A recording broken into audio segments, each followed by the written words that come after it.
Welcome to Hurry Up Pinball, a show where I teach you how to work on your pinball machine. Today I will be showing you how to install the Pinsub SPIKE Subwoofer Kit from Pinnovators. So grab your tools and let's get going. Here is a look at the items that come with the Pinsub kit for the SPIKE system. In addition to adding a subwoofer to your pin, you can also use this kit to capture direct audio for streaming or recording gameplay. They have several different kits available depending on your pinball machine. To begin this installation, grab the backbox keys. These keys are typically located on a metal hook on the inside of the coin door. Now unlock the speaker panel, lower it, and remove the back glass. Be sure to place it in a safe location. On the main board in the backbox, locate the connector for CN1 and remove it.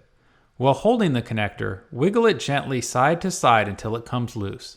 Do not yank on the connector or pull it out by the wires. Now install the Pinsub board on CN1.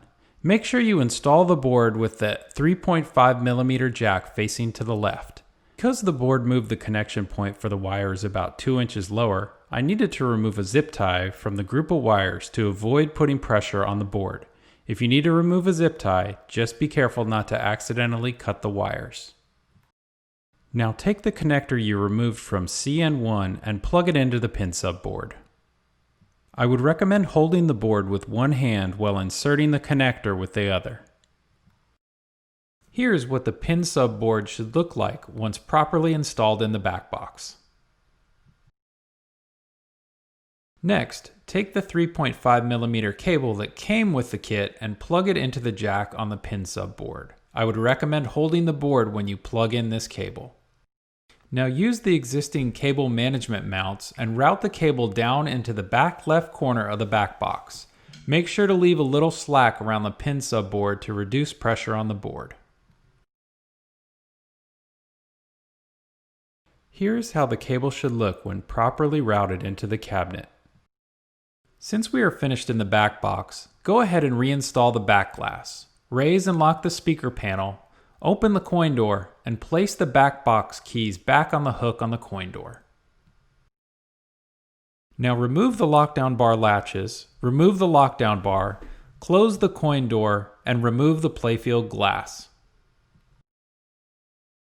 Since we will be partially raising the playfield, I inserted my Pinball Universe cabinet protectors. If you don't own a set of these, I highly recommend them. Now partially raise the playfield and rest it on the very end of the support brackets. This will give you maximum access to the back of the cabinet. We will be running a 3.5mm cable out one of the holes covered with mesh. Grab a small flathead screwdriver, slide it under the mesh, and lift it up a little. The goal is to create enough room to feed the cable out the hole. If you need to, remove one of the staples holding down the mesh.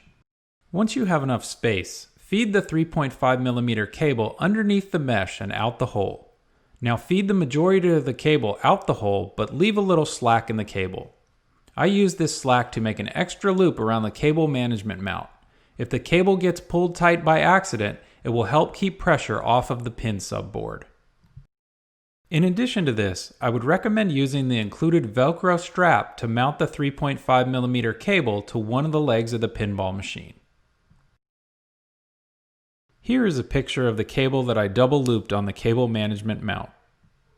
If you are only hooking up one pin to your sub, connect the 3.5mm cable to the RCA Y cable, then plug the red and white connectors into the back of your subwoofer.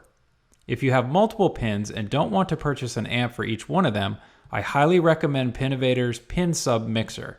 This device allows you to connect 4 pins to one subwoofer. Each line has its own level adjustment as well. I've been using this for over a year now and it works great. All you have to do is plug the mixer into the amp and then connect the 3.5mm cable to the mixer. If you want to adjust the level for each of the pinball machines, all it takes is a Phillips screwdriver.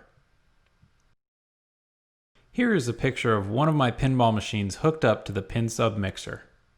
With the sub hooked up, completely lower the playfield and remove the cabinet protectors if you use them. Before closing everything up, it's a good idea to test the sound. Turn on the machine and start a game. If at any point after connecting the cable to the sub you get feedback, move the sub forward or backward underneath the pin.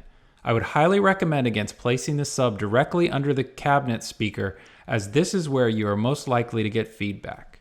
You can also adjust the settings on the amp to counter any feedback you get.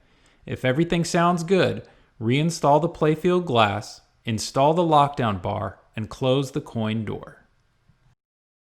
This is Craig with Hurry Up Pinball, and I wanted to say thank you for watching. If you enjoyed this video, show your support for Hurry Up Pinball and click the subscribe button. We can also be found on Facebook, Twitter, and Instagram under Hurry Up Pinball.